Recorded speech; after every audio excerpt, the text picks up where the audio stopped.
Barrister Gauhar का judicial commission इजलास पर रद्द अमल। 50 साल में किसी हाई कोर्ट के जज का मर्जी के बगैर तबादला नहीं हुआ। उन्होंने कहा कि ये सवाबदीदी है लेकिन मुनसिफाना नहीं। बैरिस्टर गौहर ने सवाल किया कि सवाल ये है कि आखिर इसी हाई कोर्ट के 5 जज क्यों हम ऐसे इकदाम की शदीद मुखालफत करते हैं। चेयरमैन PTI की जानिब से कहा गया कि वक्त आ गया है कि ज़ख्मों को मुंदमिल करें, तबादले की समरी वापस लें। कमीशन के इजलास में अपोजिशन अरकान शरीक हों, मैं और सेनेटर अली ज़फ़र इजलास में शिरकत करें। बैरिस्टर गौहर का जुडिशल कमीशन इजलास पर रद्द अमल सामने आया है। उन्होंने कहा है कि 50 साल में किसी हाई कोर्ट के जज का मर्जी के बगैर तबादला नहीं हुआ। ये सवाबदीदी है लेकिन मुनसिफाना नहीं। सवाल ये है कि आखिर इसी हाई कोर्ट के 5 जज क्यों हम ऐसे इकदाम की शदीद मुखालफत करते हैं।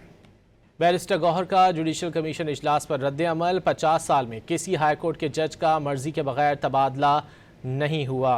उन्होंने कहा कि ये सवाबदीदी है लेकिन मुनसिफाना नहीं। बैरिस्टर गौहर ने सवाल किया कि सवाल ये है कि आखिर इसी हाई कोर्ट के 5 जज क्यों हम ऐसे इकदाम की शदीद मुखालफत करते हैं। चेयरमैन PTI की जानिब से कहा गया कि वक्त आ गया है कि ज़ख्मों को मुंदमिल करें, तबादले की समरी वापस लें। कमीशन के इजलास में अपोजिशन अरकान शरीक हों, मैं और सेनेटर अली ज़फ़र इजलास में शिरकत करें। बैरिस्टर गौहर का जुडिशल कमीशन इजलास पर रद्द अमल सामने आया है। उन्होंने कहा है कि 50 साल में किसी हाई कोर्ट के जज का मर्जी के बगैर तबादला नहीं हुआ। ये सवाबदीदी है लेकिन मुनसिफाना नहीं।